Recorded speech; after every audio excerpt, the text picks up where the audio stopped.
Creating a Culture of Safety by Claudia Nguyen and Celine Willard. The objectives for today. Participants will learn about the various developmental stages and how it relates to safety risks. Participants will understand the importance of safety in early childhood education and how we all contribute in creating a culture of safety.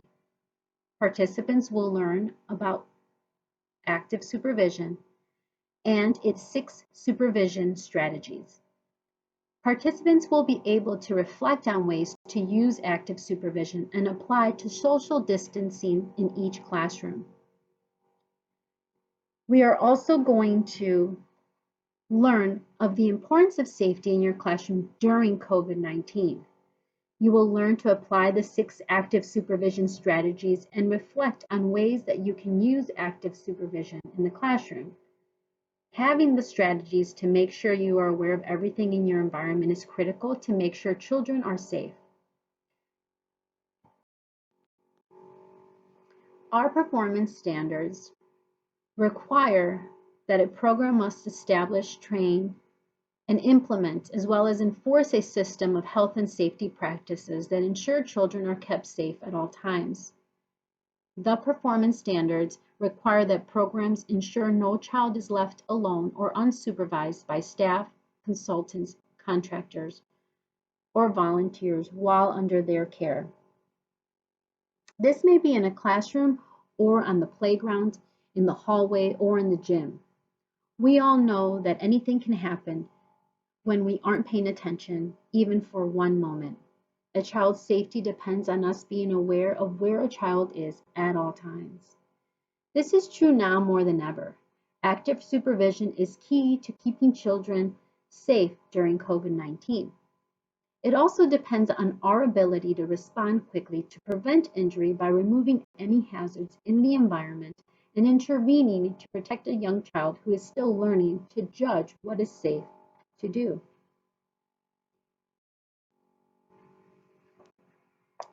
Causes of injury. Injuries are among the most under-recognized public health problems facing the United States. It is important to know that these injuries can be predictable, preventable, and controllable. Injuries due to falls are the leading cause of non-fatal injuries. Each year, approximately 2.8 million children had an initial emergency department visit for injuries from a fall. For children less than 1 year of age, falls accounted for over 50% of non-fatal injuries. For children ages 0 to 9, the next 2 leading causes were being struck by or against an object and an animal or insect bites or stings.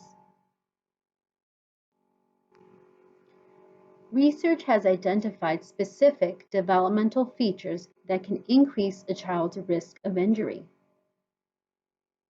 During the first 5 years, children constantly acquire new skills and knowledge. All children develop differently. Young children are particularly susceptible to injury because of their lack of experience, strength, and physical skill. Staff should individualize their approach because children have different rates of development as well as individual interests, temperaments, language, cultural backgrounds, and learning styles. Ongoing child assessments help staff determine each child's development level. Let's look at the various stages of development. Young infants. During the first months of life, a young infant's neck is not strong enough to support the weight of his or her head. What do we do? Infant caregivers support a baby's early movements by gently holding and positioning the infant's body, head, and neck to prevent injury. Young infants are also beginning to roll over and sometimes move in unexpected ways. So what do we do? Caregivers need to supervise them closely to prevent falls. Infants begin to grasp objects. What do we do? Only give access to materials that are safe so that there are no risk of choking. Setting up the indoor and outdoor environment with appropriate furniture so that young infants are able to explore their environment is important. Arrange furniture so that staff have a clear line of vision and can actively supervise infants at all times. Make sure that furnishings do not have sharp corners or peeling paint and that there are no dangling cords. Provide a separate space for tummy time, away from mobile infants. Mobile infants have more control of their head, torso, arms, and legs. They also begin to coordinate those movements. At this stage, they sleep less and are more active during the day, eager to engage in everything around them. As they learn to stand, crawl, cruise, and walk, they are able to move around more independently and explore their environment. Mobile infants begin to develop the ability to reach for objects, suddenly grabbing, chewing, or trying to climb on objects that are out of their reach. To a mobile infant, cabinets, toy chests, and other items that open and close become intriguing. So what do? We place cleaning products, chemicals, and toxic materials in locked cabinets out of the reach of children. Mobile infants are eager to practice their new skills and learn from the people, the places, and the things in their environment. Depending on their temperament, some infants are cautious while others are more likely to take risks. So what do? We support their development and natural curiosity. Staff and families can create safe environments for mobile infants to explore their world safely. Be sure to create a routine and provide one-step directions, like time to sit. Toddlers. During the toddler years, children begin to use their large and small muscles in new ways. To go fast and practice running, jumping, kicking, and throwing. Children begin to use their large motor skills for climbing, particularly the playground. So what do? We ensure that the playground structure is appropriate for the age group. Each playground structure has a label that indicates the age it is intended for. During this stage, toddlers also are learning how to play with other children. But they have little ability on sharing. So what do? We provide a variety of toys, have sufficient supplies for children to participate in the activity. Toddlers also lack language skills to easily express their feelings. So what do? We help teach them how to play with other children, share and take turns, and model how to interact safely with children and adults. Consistent routines and clear expectations help to reduce the risk of challenging behaviors that may result in injuries both to other children and to adults.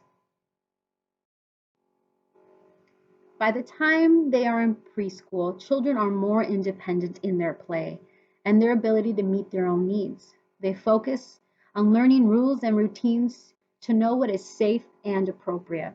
Their constant dialogue with peers and caregivers help them to form specific ideas on what is safe and why. Preschoolers move and play with ease.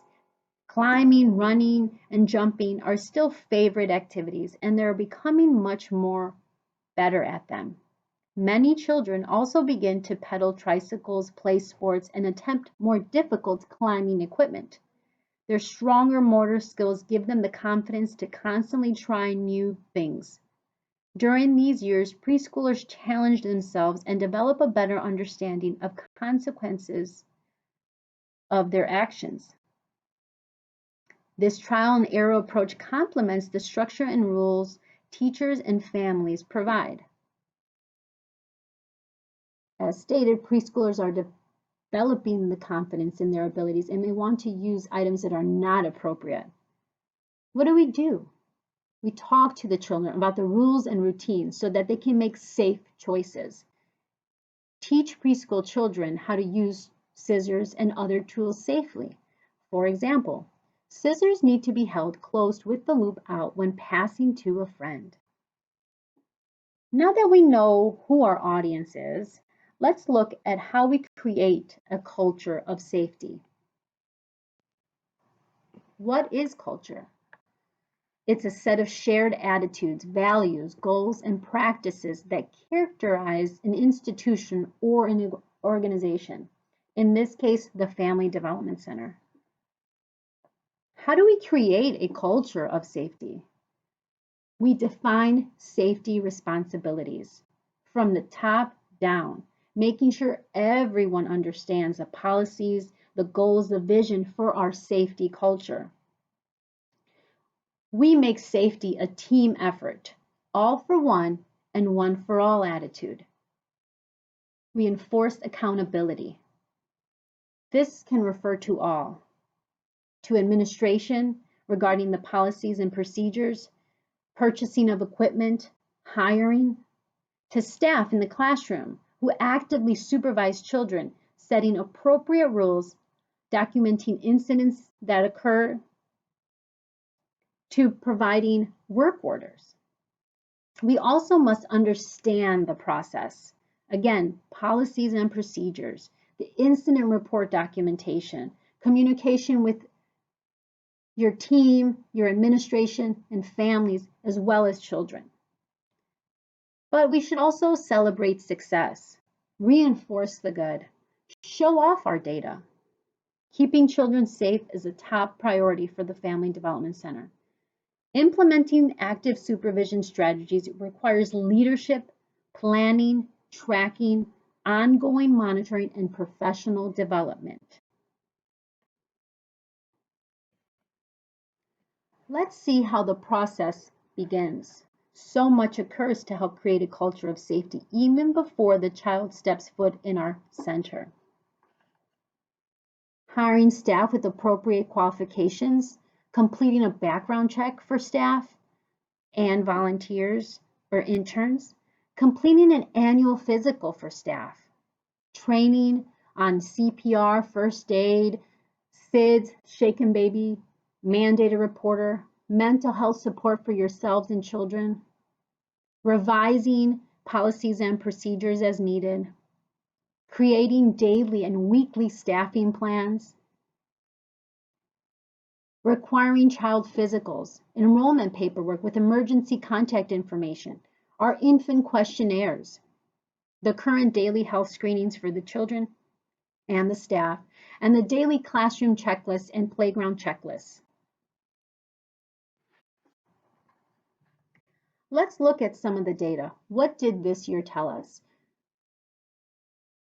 It showed that data trends are typical. We see a rise in incident reports at the beginning of the school year due to new children enrolling at the FDC or transitioning from one program to the next. We see that most incidences take place in the classroom where children spend most of the day. But information can be decimated even further. We can look at data by classroom and potentially provide resources and support to each individual classroom. Incident reports are characterized between an incident and a behavior. In the past, we have used these reports to support families in discussing concerns within behavior challenges that their children are displaying.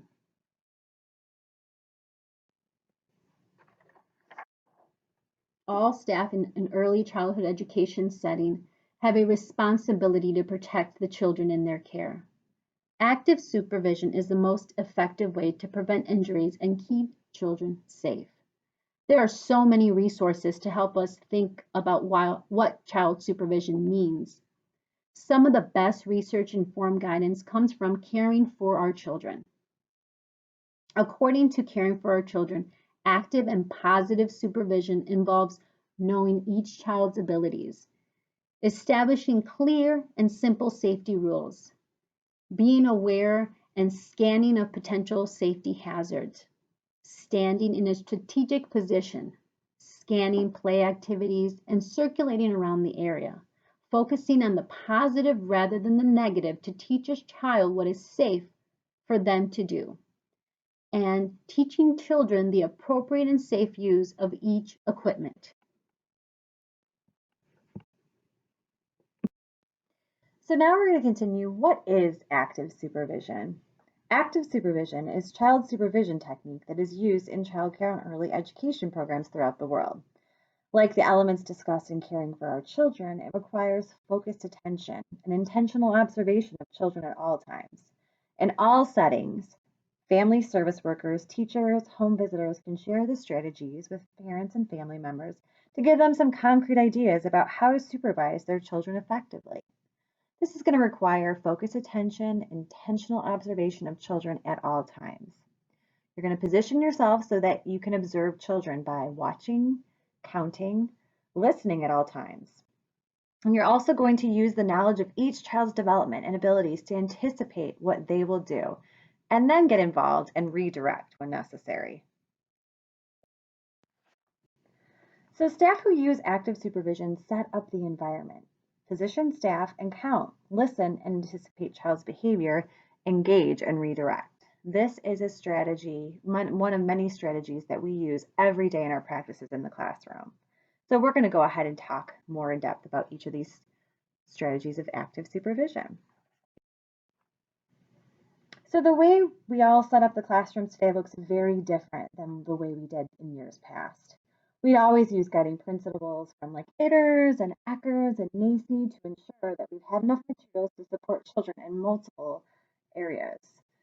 So COVID has changed the way we set up our environment, looking at the aesthetics and functionality and now to meeting the rigorous health and safety needs.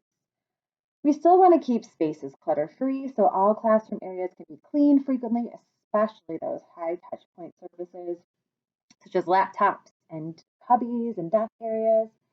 We're going to kind of look at the amount of furniture in the classroom, and we may need to remove some furniture to ensure that all cots are able to be separated 6 feet apart. We still want to make sure the furniture layout ensures a visual scan of the room at all times. We're going to look at, are there clear pathways to provide easy movement? Are there sufficient toys and materials to ensure proper rotation is happening so that the toys are cleaned and disinfected? So these are all things to consider when setting up your classroom environment. I would suggest with your co-teacher or your assistant to walk through the classroom and look at all areas of the classroom that your children use and look for those particular elements. Stand in different parts of the space. Determine how well you can see or hear or reach children based on when they're playing. Infant and toddler teachers, I would get on the floor. Lay on the floor on your back. See what it looks like to look at the ceiling as an infant. You can make adjustments as you go by changing the environment to best accommodate the children's physical spaces that they are using. So again, keeping the spaces clutter-free, visually scanning all areas of your room. Big spaces are set up so children have clear spaces that you can observe and they're spaced out. And so importantly, you as teachers need to be spaced out. Social distancing, physical distancing needs to happen in the classroom as much as possible. So we need teachers in different places of the classroom so the children are not all grouped in one specific area. I know this looks very different than sometimes what Itters and Eckers says, but more information will be coming out September 1st about what our requirements are to meet these guidelines. Okay, the second strategy is positioning staff. So setting up the environment is just the first step. So the second step is positioning staff. You're going to need a plan where to position staff. All young children need staff to be keen observers to know when to engage and support them. This means you're going to position yourself so you can be alert and engage with children at all times. Children move around quickly. Some children, depending on their age and ability, are not sure-footed. So staff, you need to be able to spread out, see, hear, and engage and support children who may be attempting new challenges, like climbing. That could result in injuries. We know that falls are the most likely cause of unintentional injury for children between the ages of birth to 5. We similarly had a situation 2 summers ago with a preschool child who was on the playground and was climbing up our climbing structure, which meets all the guidelines. The child was doing the right thing, was climbing with one hand on the climber and one foot on the climber and climbing up and just fell in just the right spot where this child broke their arm. There was nothing additional that a staff member could do, but the staff member was able to articulate exactly what happened. They were actively supervising the child, so everything worked out okay. So that is so important. You have to work together and have a plan for outdoor supervision. That's a critical piece of active supervision. I know you guys do a very good job about spacing out on the playground. You have your active supervision zones that we'll kind of talk about. So make sure you're staffing accordingly throughout the classroom or the playgrounds and in the gym, supporting social distancing.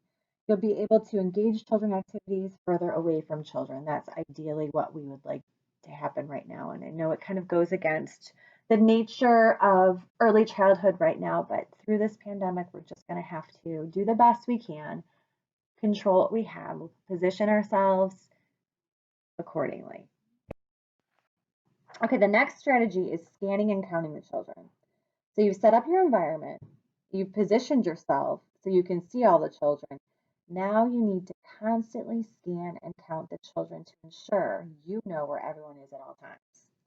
At a minimum, your plan might include counting the children as you enter the environment, during the time you're in the environment, before you leave, while you're in transition, as you arrive to the next transition spot. So we always kind of have that ABC, always be counting children, exiting the room, 1, 2, 3, 4, 5, 6, 7, 8, going onto the playground, leaving the playground, in and out of the bathrooms. I mean, you have a big responsibility to keep all these children safe, and they're fast and they're quick, and it's important to scan and count them at all times. Next, it's important to acknowledge that listening to certain noises can be stressful. Babies are crying in the infant toddler classrooms. Preschool children could be yelling. Infants and toddlers could be yelling. And for some adults, children make loud bangs and crashes, and that can be unsettling. So it's important to be aware of those noises that are stressful to you, but are not signs of danger. So we all know our children, they all have different temperaments, and you know that child who is more of a boisterous, loud child. If you know their temperaments and you hear the absence of that sound, then you should definitely know that there's something going on. So always listen for the children. You can immediately kind of identify signs of potential danger just by listening. Next strategy is anticipating the child's behavior. During COVID, some children are unable to keep their masks on. We are doing the best we can to support each child and their developmental level. Children over the age of 2 are required to wear a mask at all times according to the Illinois State Board of Education requirements. So what we're going to really try to do is continue to work with the children and the parents, having social stories in the classroom to talk about wearing masks and why it's important. Really kind of breaking down what a mask is, why do you wear it. I've heard, several people think, let's talk about it like Fred Rogers did. Mr. Rogers would pull out the mask and kind of play around with it and say, oh, well, kind of describe the attributes of the mask. The string is stretchy, it is soft, and demonstrate and model how to wear a mask and talk about why it's so important. You want to communicate techniques with parents, especially too. So I think sharing those resources, which we'll talk a little further in this presentation with parents, is going to be very important. So you're going to use what you know about each child's individual interests and skills and predict what they're going to do. Create challenges so children are ready to support them in succeeding. We're going to recognize when children might wander, get upset, or take a dangerous risk. Again, this is so important about knowing the temperaments, the abilities, and skills of all the children in your classroom. So next is engage and redirect. So you've set up your environment, your staff are positioned, you're scanning and counting, you're listening, and you're anticipating children's behavior. You can also engage with them and redirect children. So you used your active supervision skills to know when to offer children support. Children do need more independence. So we're going to create these really great engaging activities where the children are going to be spending amounts of time investigating, creating, and we want to step back and observe and intentionally enter in and ask those questions when necessary, when needed. Give them time to explore. Wait until they're unable to solve the problems on their own and then jump in. Offer different levels of assistance or redirection. You know the children that kind of need a little bit more redirection. They need more cues when it comes to transitions. And you know the children that really don't need that. They can just really explore and create, and then you can kind of jump in and ask those higher order thinking level skills, those questions to get those children to the next level. So you are the expert. So you know your children. You can engage and redirect them as needed. Okay, so now that you've had a chance to learn about each of the strategies that are part of active supervision, it's important to think about them as a tool you can use to supervise the kids in your program. The 6 active supervision strategies kind of work together, and you can start implementing the strategies one by one, thinking about how you're going to set up your environment, which we will allow time this week to do. Staff, where to position yourselves. I mean, I think it'd be really good as a teaching team to come together, create like little zones in your classroom and really communicate. Okay, hey, I'm going to go sit over here on the blocks. I need you to walk over to the art area and support X, Y, and Z child. Or I need to step out to go to the laminator and I need you to stay over here and kind of watch this group. So really position yourself and communicating that with your co-teachers or your teaching team. You're going to scan and count. Again, listen to those sounds or the absence of sounds and really get to know the children well to anticipate their behaviors and when to engage and redirect them. I think with our program, we're very fortunate that we have a lot of transitions that occur from one program to the next right in our very own building. So it's important to have those conversations among teachers in the programs and let each other know, this child likes this or this child can do this. It's important to communicate that so you can really get to understand each of these children before they enter into your classroom. When you use these 6 strategies together, you can create environments, regardless of whether it's a classroom or a playground or adult supervised, you guys all the time. You can use these strategies to really create a culture of safety.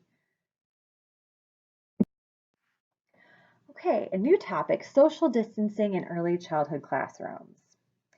According to the newly released Illinois State Board of Education guidelines on July 23rd, students should remain in small groups with the same children and remain 6 feet apart as much as possible.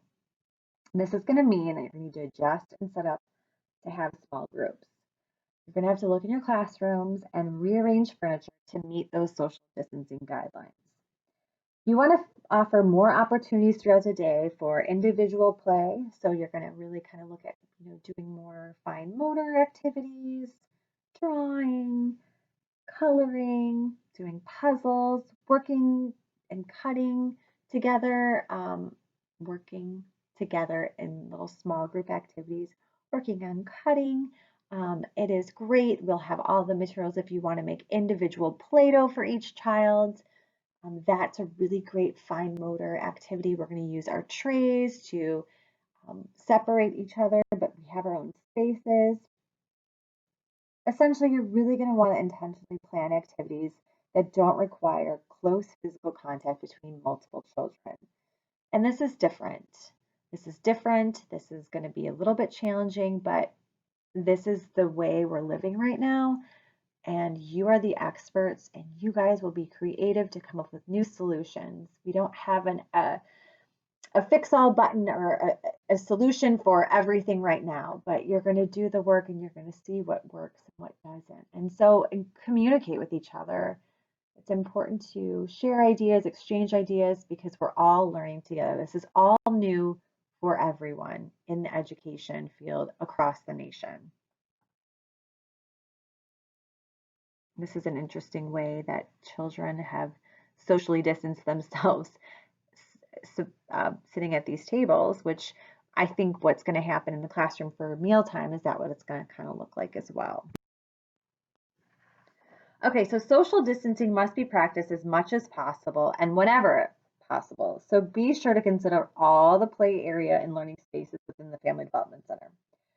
So classes should include the same group each day, and the same teachers should remain with the same group each day to the extent possible. So we are really trying to keep the same teachers with the children, the same subs assigned to the same classroom. There may be an instance where a teacher or an assistant or a sub might have to step into another classroom. We are going to try to avoid this at all costs, but it might happen. We will not be transitioning children in and out of classrooms. The old ways of doing things have kind of ceased at this point. But we are going to try to do our best to ensure you have the same staffing in the same classroom at all times, and we don't have to transition subs into other rooms. We want them to stay in the same room. We're determining which classes will be open, will reopen, and then we also have taken a lot of things into consideration. Our bathroom access in the preschool playground. Preschool has that shared bathroom space, so we decided that in the best interest in the health and safety of the children that we wouldn't be opening certain classrooms to maintain these health and safety guidelines. We're looking at enrollment numbers. We don't want to we really can't put more than 15 children in a classroom, but we also don't want classrooms that have, 4 kids and 5 staff. So we're really kind of looking at that to change that. We are staggering arrival times. So when parents are returning to the development center, they do have a drop-off time. And so we impress that it's very important that they arrive at this staggered drop-off time so we can ensure that the families, as they're entering, can maintain that physical distance. And there's not a big backup at the front door. We do have those markers and those visual signs to ensure that families are not within close proximity. But those staggered drop-off times have really helped. So we also have staggered playground times. So before the pandemic, before COVID, we had shared playground times. That is no longer happening. So every classroom has their own playground time, and there is built-in time in between each group to ensure that the playground equipment is being disinfected. I highly encourage you guys, each classroom, to go in to your room and grab a bag or a little container and have maybe some of your classroom toys that will just go out to the playground that's just for your group. Bring those toys out and just make sure that they're labeled with your classroom's name on it. And as you come back into the center, you are responsible for disinfecting those toys. I feel like that would be another way to extend the classroom outside while maintaining the health and safety regulations that we need to. At nap time, you're going to ensure that the children's cots or cribs are spaced out as much as possible, ideally 6 feet apart. This may require you to be in your classroom with a tape measure, with a yardstick to ensure we're doing that, and that's okay. That's not something we've always done, but we want to see that. We want you to have a good plan and updating your cot maps to ensure that the cots or cribs are 6 feet apart is very important. You're going to want to make sure you arrange the furniture so that children are not crowding in one area during activities. You know those hot areas, like our dramatic play area is like a hot area, the block area is a hot area. So we're going to have to really manage that as best as possible, setting up clear expectations, creating those classroom rules and routines at the beginning of this school year. And have to reinforce that. So you as a teaching team have to all be together, create these rules with the children, model them, practice them, reinforce them, have those visual cues to support that, and move forward. Okay, setting up your classroom. So again, you should arrange furniture to meet the physical distance requirements. You're going to have to find creative ways to create your own space using masking tape, yarn, painter's tape, and other materials. So I found this picture. I thought it was kind of interesting. Like this kind of gives a visual of the children's space.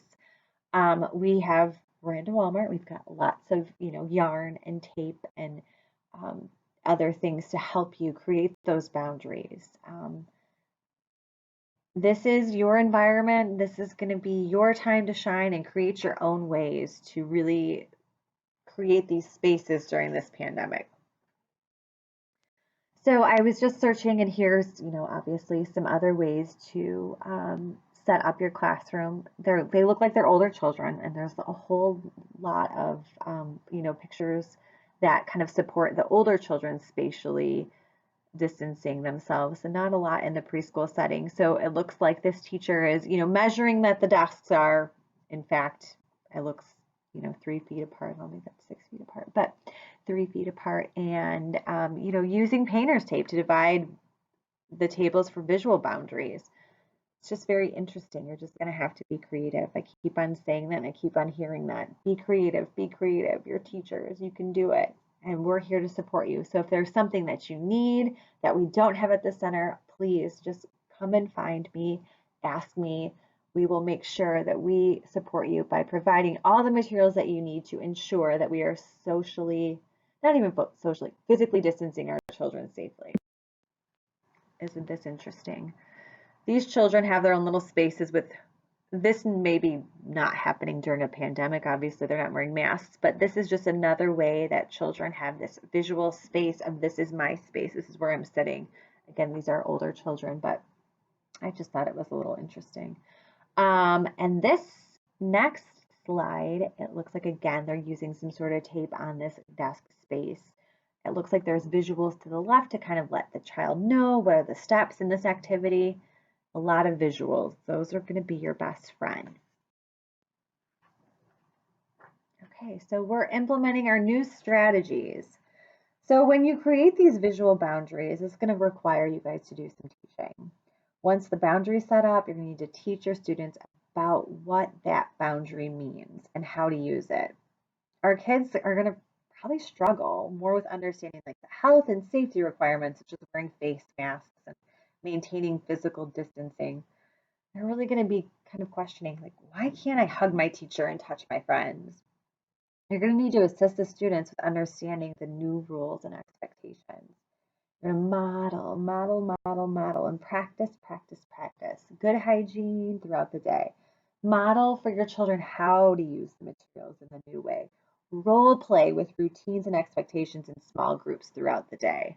So this is where your expertise and your experience really will come through in the classroom. So and we'll talk about some further supports here. So when implementing these new strategies, you're going to want visuals. Using visuals is really going to help you assist the students not only understand the spatial awareness well in the center, but support them and especially identifying emotions and feelings, because there are going to be some extreme emotions and feelings. You can use small cards to each area of the classroom. You can develop a tool and explicitly teach the children how to show and notice their emotions and feelings and wearing a mask. Some, have thumbs up, thumbs down, green choices, red choices. These are some of this visuals that I found online. I can stop the germs, wearing a face mask, keeping your hands off your face. It's a different way, but we're really just going to use the tools that we have in our tool belt by modeling using visuals to implement these new strategies. So I want you to make sure you're hanging pictures throughout your classroom to give children reminders on what they're expected to do to stay healthy and safe. You will be receiving some visuals at the end of this training to help support you guys. And if you find something on Teachers Pay Teachers or something free online, please share it with everyone. We're all in this together, so we don't want to reinvent the wheel. Let's share, let's communicate, let's all work together. So implementing these new strategies, we really want to use social stories. Developing social stories for expectations, routines, and procedures is really a great strategy to support children in learning and adapting to new routines. You're going to want to read these social stories daily. Be creative. Create your own classroom stories. I've seen, throughout the center, there's been some classrooms that have created their own social stories over the summer on wearing masks and things. Send home copies to your families. They're going to love a little free tool to help kind of reinforce the expectations here at the center. um,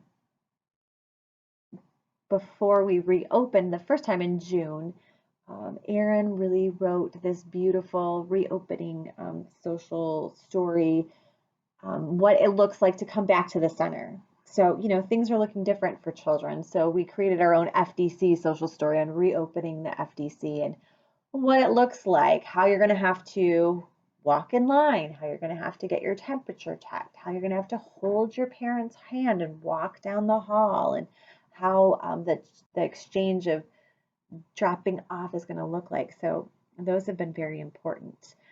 We do have a couple social stories ready to go for you when you are done. These are wonderful stories I found free online. Wearing a mask. Dr. Becky Bailey has a great social story on wearing masks and gloves that we will have a copy for you. There's a social story, getting my temperature taken, that'll be accessible for you in your classroom.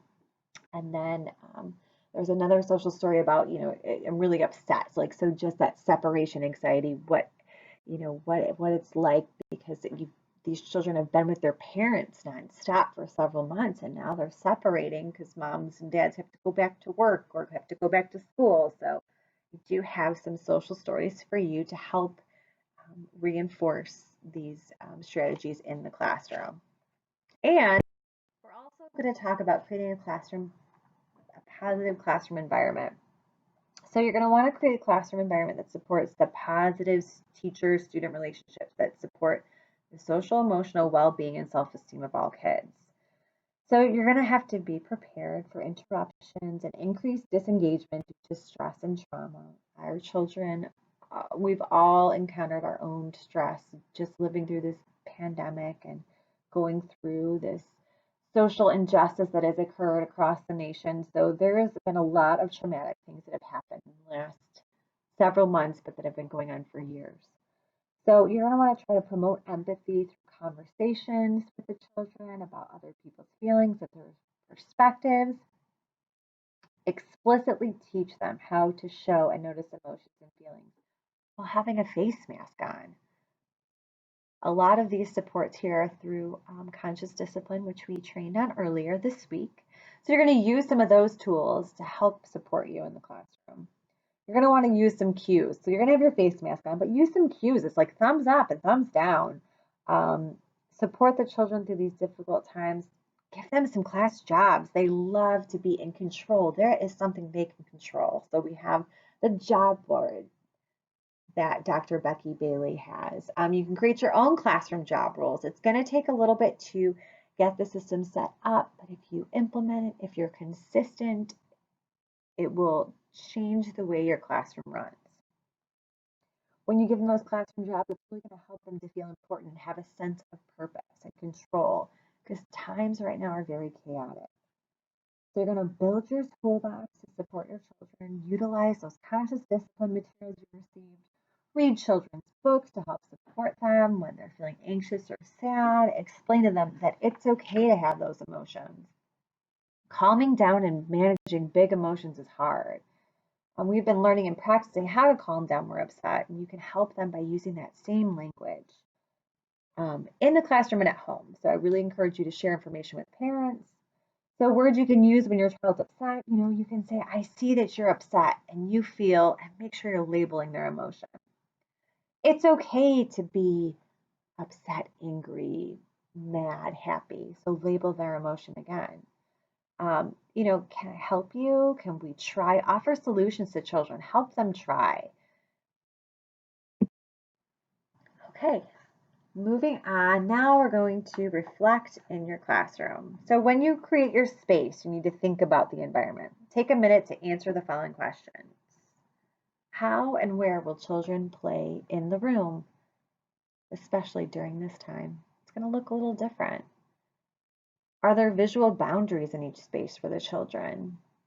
Can I properly support physical distancing in my classroom? Here are some additional resources for children that, based on some self-assessments and what you had wanted as a staff, we have created these, not created, we have researched these extra links for you to help support you in the classroom. And I just want you to take a deep breath and remember, I am safe. I can handle this.